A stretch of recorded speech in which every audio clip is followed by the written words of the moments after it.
Washington Journal continues.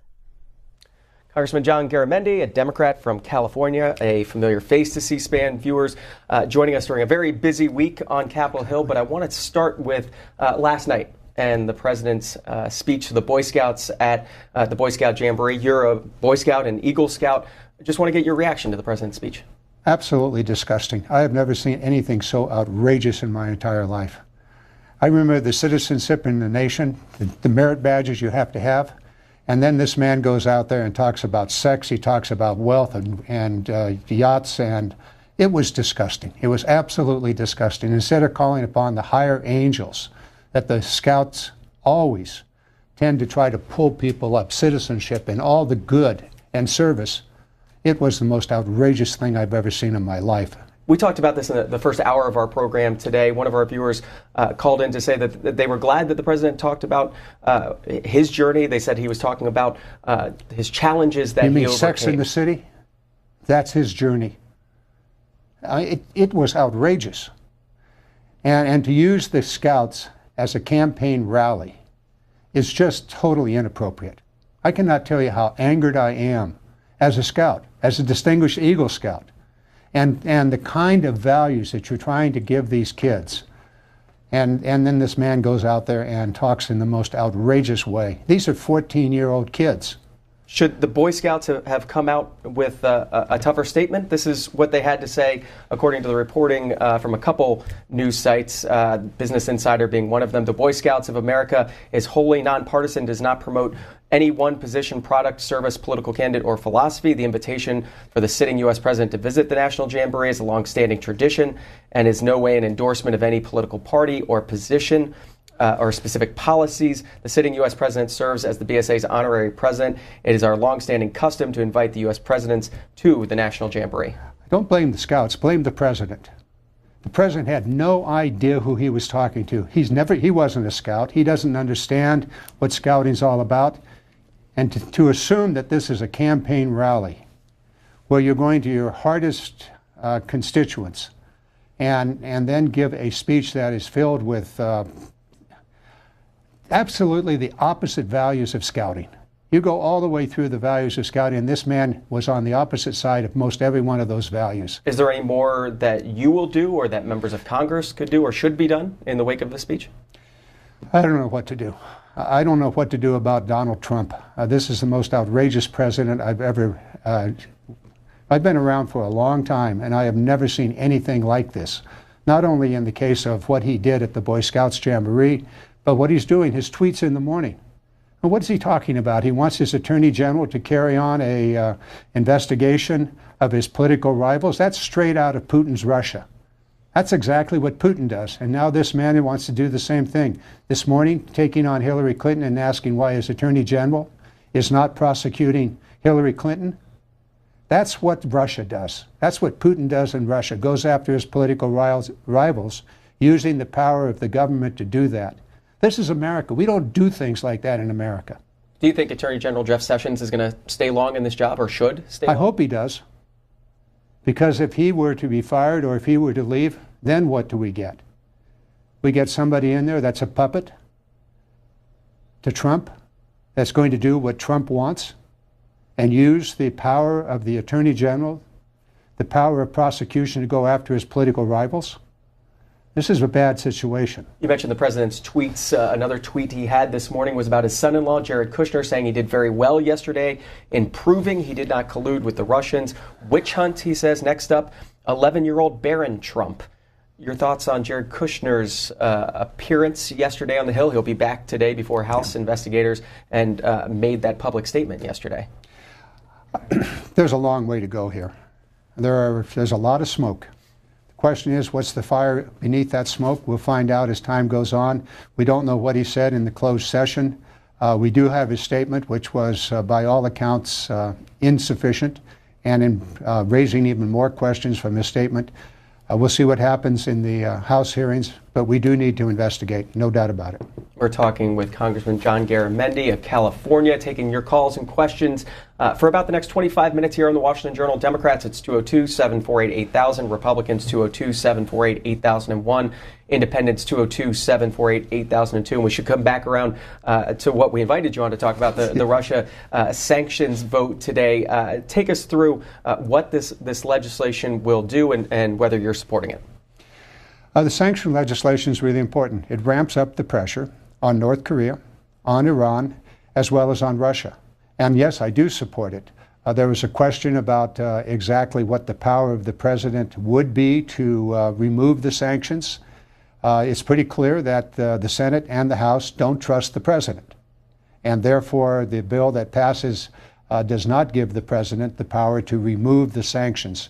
It does give the power to the Congress to keep the sanctions in place should the president try to remove them. There's some question at the end of last week whether the president would veto this legislation. We find out late on Sunday that the president will support this if it goes through. What do you make of that switch? I think we found out both things. The president would support it. The president wouldn't support it. I think there was some confusion amongst the communications staff and the congressional staff at the White House. I think the president cannot veto it. I think he has to support it.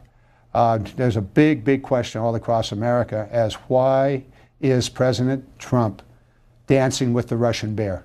What's going on here? And the president, it seems to me that he is not in a position to continue that dance. He has to stand up for America, and I think he has to support and sign this piece of legislation. John Garamendi, ready to answer your questions on a variety of topics. Sure, this morning. Phones are open. Ben's up first in Elk Creek, Nebraska, Republican. Ben, good morning. Good morning, John. Good morning, Ben. I'd like to talk a little bit about Russia and what I learned in Boy Scouts. You know, they let you carry a big old knife in a holster, and you could. A bully wouldn't think about it, bullying you with that thing strapped on their side. It wasn't concealed. But in Russia, you remember when Russia went into Afghanistan and wanted to put that pipeline through there? They wanted to sell their oil on the world market. And guess what? We went over there and helped the same people that they think blew up the towers fight Russia and keep them from getting their pipeline in there. I'd like to have you give me an answer on those two items if you want to. Well, you gave a very short rendition of a very complex history. There's no doubt that Russia was supporting the communist government in Afghanistan in the 80s. We supported the Taliban, actually created the Taliban to fight the Russians. Russians left. The Taliban then took over that country and invited al-Qaeda in. And then from there, the Twin Towers, 9/11 did take place. We then invaded Afghanistan. And even today, after all these 17 years, we continue to operate the longest war in America's history. And we've taken that authorization to use force, that was the 9/11 authorization to use force, and we've used that as the underlying legal reason for conducting wars in large sections of the world, certainly in the Middle East. Now it's being used in Syria and as well as Somalia, other parts of Africa. So we need to do two things here. We need to have a very clear policy going forward as to what we're going to do about Afghanistan. It has been the graveyards of empires, beginning with Alexander the Great, way back in Greek history. So it's a very complex area. We need to have a very clear understanding of what our goals there. Right now, the last I heard is that our military thinks we may be there for generations. That's not going to be the case. We need a new authorization to use force. We need a congressional debate as to what our plan is in Afghanistan. And myself and many other members of Congress are trying to force that debate about the future of Afghanistan. And thank you for the question. Are we any closer to seeing that debate on the floor and a vote and getting members on the record about that? Yes. We're closer than we were before, but we're not home yet. What do you need? Well, we need the Speaker. We need Speaker Ryan to say, this is a critical issue for America. The Constitution says very clearly that only Congress can declare war. And we're way past the 2000 one authorization to use force. We need to debate it again 17 years later. We're not there yet, but we have Republicans and Democrats, liberals and conservatives both saying this is something that Congress must do. Who are your key Republican allies on this issue? Let's see. Walter Jones out of North Carolina. Oh man, he's come on this program quite a bit to talk about it. And there are many, many others that are there. Talking with John Garamendi, Democrat of California this morning, taking your calls and questions. Robert is in Brick, New Jersey, line for independence. Robert, good morning. Good morning, Representative Garamendi. I agree with you about Donald Trump being a very scary character, and it's just horrible what's happened. Here's my view on it. Donald Trump is a manifestation of money in politics. Since 2010, Citizens United versus the FCC, the Democrats and Republicans really haven't done anything to curb money in politics.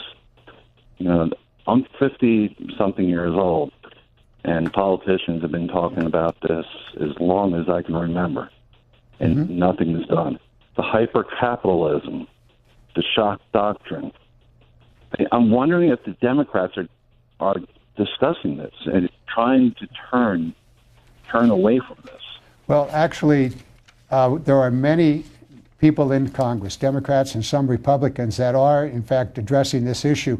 I think right now there are 4 constitutional amendments in the Congress to overturn Citizens United by putting in place in the Constitution limitations on, or allow Congress to write limitations. You need to realize that Citizens United essentially removed the previous campaign finance reforms that were in place, specifically allowing both corporations and unions to provide unlimited amounts of money, and for individuals to do so also through secret political action committees run through a C5-4. So those are out there. We need to provide the constitutional underlying foundation so that we could write new laws. There is an alternative. Unfortunately, the election of Mr. Trump and his nomination and subsequent placing on the court a very conservative person did that particular path, made that path impossible. It was a 5-4 decision of the Supreme Court that opened the floodgates for financing with Citizens United. It could just as easily be a 5-4 decision to close that door. But that's not going to happen right now, given the Gorsuch being on the Supreme Court. To Greensboro, North Carolina, Charles is a Democrat. Good morning. Good morning. How you doing? Doing Very well, Charles. First of all, I want to talk about the canoe with Russia. I honestly believe that Donald Trump does have a big role in that Russian canoe, because there's no way that you're going to sit back and let this man just keep going at it, this country, and you do nothing about it. Second of all, I want to say about the health care. I don't think none of the Senate in there has any balls. I really don't. They let Donald Trump get away with just about anything. If you see there's 23 million Americans that depends on health care and stuff like that, why will you do so bad to try to do away with it? I see no Republican did nothing in 8 to 9, 10 years to try to bring something to help the poor. Obama did. Give him credit for something. North Carolina, we have 2 of the worst Senates in there. Well, without speaking to your 2 senators, I thank you, but you did raise 2 critically important issues. With regard to the health care, we don't know what the Senate's going to do. Within a couple of hours now, the Senate will be taking up the health care issue. I think it's a motion to continue the debate. We have no idea, and I don't think the senators have any idea what it is they're going to be voting on besides the opportunity to vote. We'll see what takes place. But we do know that what they talked about 2 weeks ago was a disaster for working men and women in America. For those 22 or 24 million people that have been able to get health care as a result of Obamacare, the Affordable Care Act, it's going to get stripped away over the next 4 to 5 years. And some of those, maybe 10 million, losing their insurance immediately. Now, the Senate bill that was up 2 weeks ago would have put in play a very, very serious problem for the insurance market. Now, I was the insurance commissioner in California for 8 years over a 16-year period of time, and I can tell you the insurance companies, if that were to become law, if that Cruz amendment were to become law, the private insurance market would be decimated. And millions upon millions of people would not be able to afford insurance because healthy people would opt out and sick people would be in, and you'd have a real death spiral going on. Now, the House bill, which did pass the House of Representatives, among its health care provisions was a disaster with 24 million people losing their insurance over the next 5 years, and the largest transfer of wealth ever in America's history by any piece of legislation.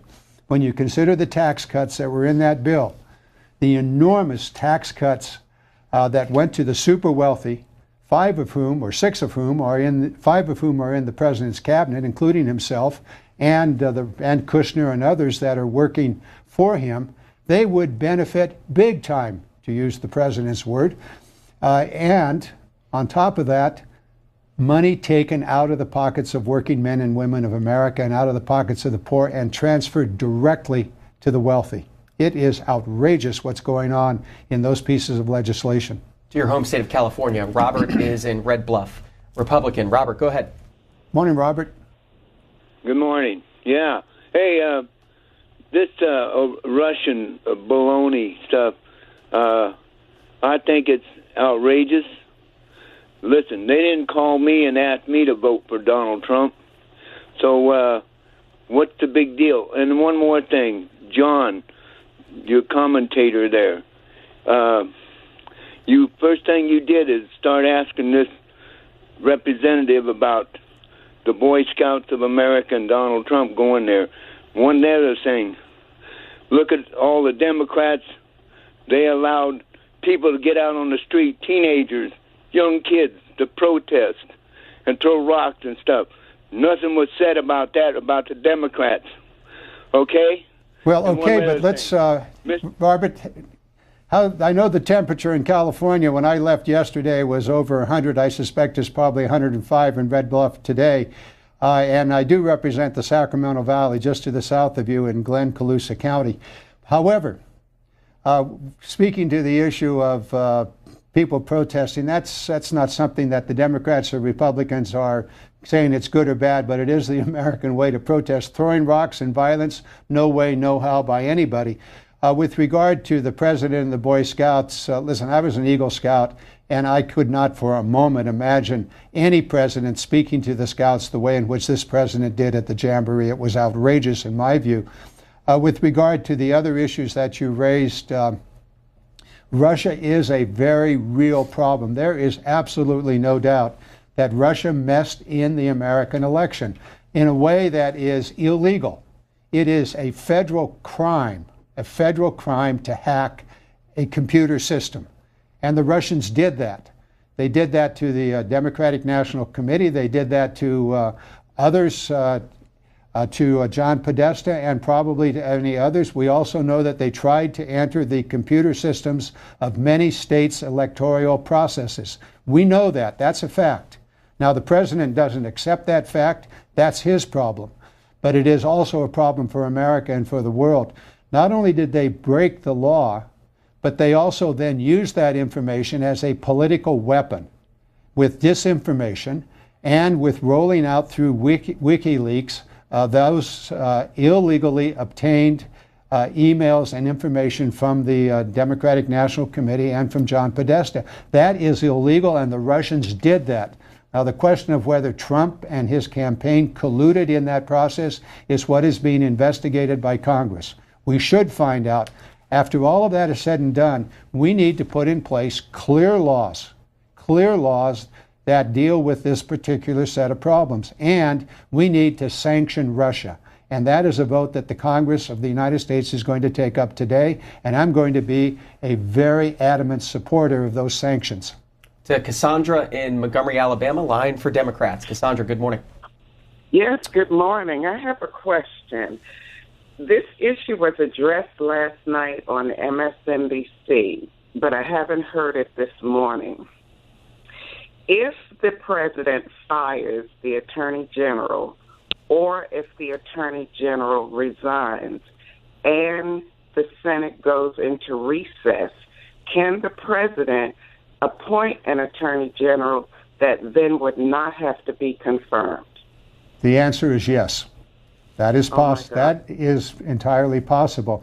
Now, do keep in mind that for the last 5 years during the Obama administration, when the Senate was under the control of the Republicans, they never went into recess because they did not want President Obama to be able to do recess appointments. And so even though they left town, as they're going to in August of this year, they continued to be in session so that once every 3 days, some senator would come to the Senate floor, bang the gavel down and said, the Senate is in session. Take a deep breath, bang the gavel down and say, the Senate is adjourned until 2 days later. That was a method of keeping the Senate in session and to prevent President Obama from making a recess appointment. Now, what is Senator McConnell going to do? Is he going to continue the same historical action that he did when Obama was president? He should. On the other hand, maybe he won't. Maybe he will adjourn and give Trump an opportunity to appoint whomever Trump may want to. Now, you want something to be frightened about in the summer? Think about that possibility. After calling him the beleaguered Attorney General yesterday on Twitter, 2 tweets this morning from the president about Jeff Sessions. Ukrainian efforts to sabotage Trump campaign, quote, quietly working to boost Clinton, unquote. So where is the investigation, Attorney General? He tweeted that at Sean Hannity. And then the president also tweeting this morning, Attorney General Jeff Sessions has taken a very weak position on Hillary Clinton crimes, where are emails and DNC server and intel leakers. Do you think it's going to be tougher for the Attorney General to be doing his job today in the wake of 2 more tweets about him? I think the Attorney General ignored the President. And if the President doesn't like the Attorney General, then he could fire the Attorney General. But if I was Sessions, I'd tell the President, I've got a job to do. You continue doing your tweets, Mr. President, and if you want me out of here, fire me. Peter, Vine Grove, Kentucky, line for independence. Good morning. Yes, good morning. And thank you, C-SPAN, for being the last real news outlet we've got left. Good morning, sir. Good morning. I appreciate your service. Thank you. Very quickly, have you guys taken into consideration the Soviets? I still call them Soviets. I'm from a different generation. Have you taken into consideration then their desire to expand their sphere of influence to include fingers into the Middle East? That this is going back to an old Soviet plan of placing Soviet military assets at warm water ports, because it's always been a desire of the Russians and their larger strategy. Well, you're certainly correct. You're certainly correct about the larger Russian strategy. It goes back to the Tsars trying to get access to warm water ports, both in the Baltic as well as the Mediterranean and the Black Sea, no doubt about that. And certainly it's been the strategy of the former Soviet Union. Interesting the way you used the word Soviet. It appears to me that Mr. Putin came out of that history of the Soviet Union and really hasn't changed much with regard to the way he operates within the country of Russia.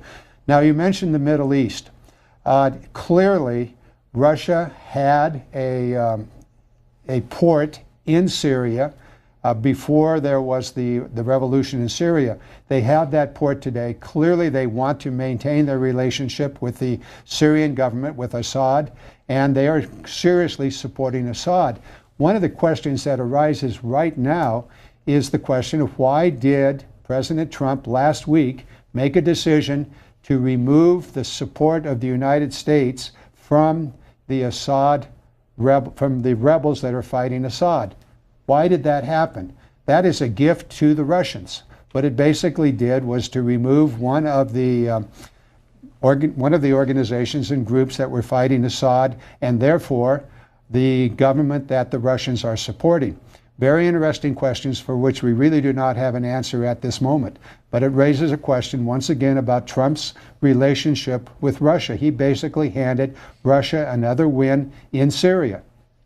Should note that Congressman Garamendi speaks on these issues as a member of the Armed Services Committee, sitting on the Emerging Threats and Capabilities Subcommittee and the Strategic Forces Subcommittee. Want to ask you about the defense spending bill, your expectations for that this week, one of many bills being considered in a very busy week. Well, we do have what is known as a minibus as opposed to an omnibus, which basically means 4 of the appropriation bills are wrapped into one, and we'll be voting on that presumably later this week.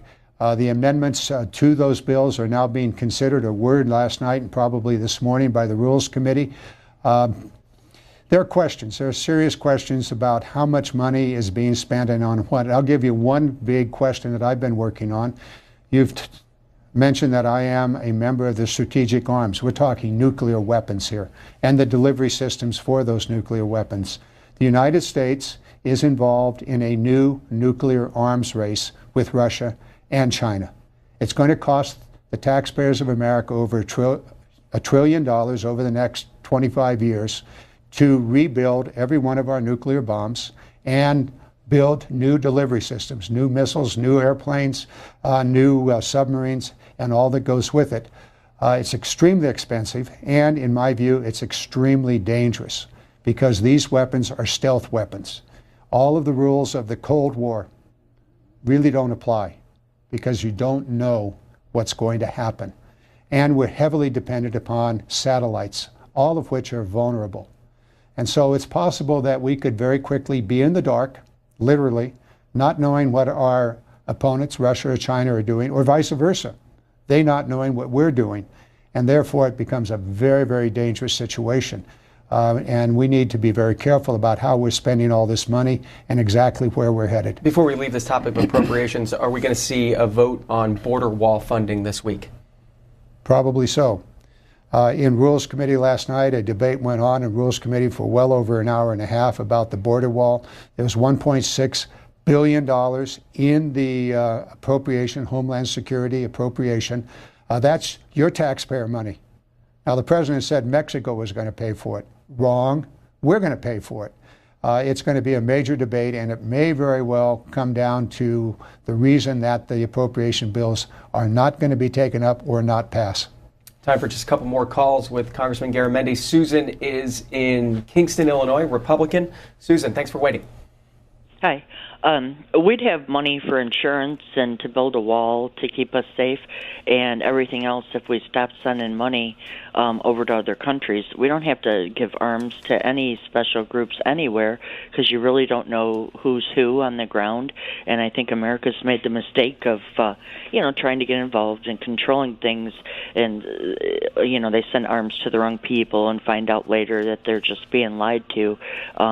And, the whole Russia thing, Russia probably does try to get involved with America, but, for all the newscasters to go on TV and have Russia coverage nonstop, Russia, all that is trying to brainwash the American people. We're sick of being brainwashed. You never hear of Congress.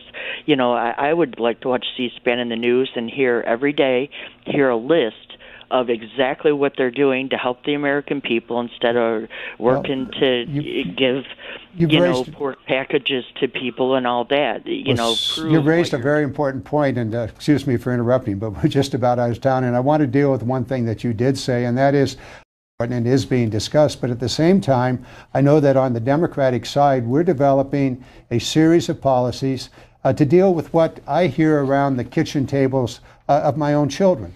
The fact that, they're both working, mother and father, working full-time, trying to figure out how they're going to pay for their child care.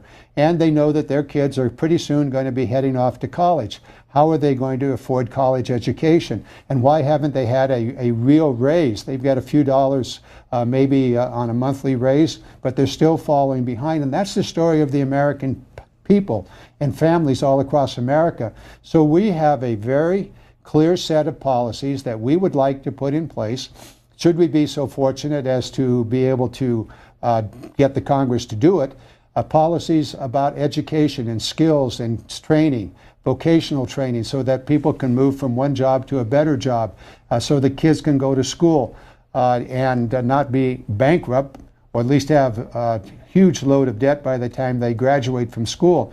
And make sure that the jobs are there. Make it in America. Clear policies that we're going to use your taxpayer money to buy American-built equipment when we build our roads, when we repair our bridges, when we build our ships, that it's American-made equipment. This is what we called Make It in America. These are all policies that we're pursuing, including a major effort to really rebuild our infrastructure, whether it's water systems, sanitation systems, dealing with the problems, for example, in Flint, Michigan, or in California with the ongoing drought and how we build our water systems for generations to come. This is the Democratic agenda about economic growth in the country, about better jobs for the American public so that the American families, as they sit around the kitchen table, instead of worrying about how they're going to pay their bills the next month, they can worry about where they're going to take a vacation.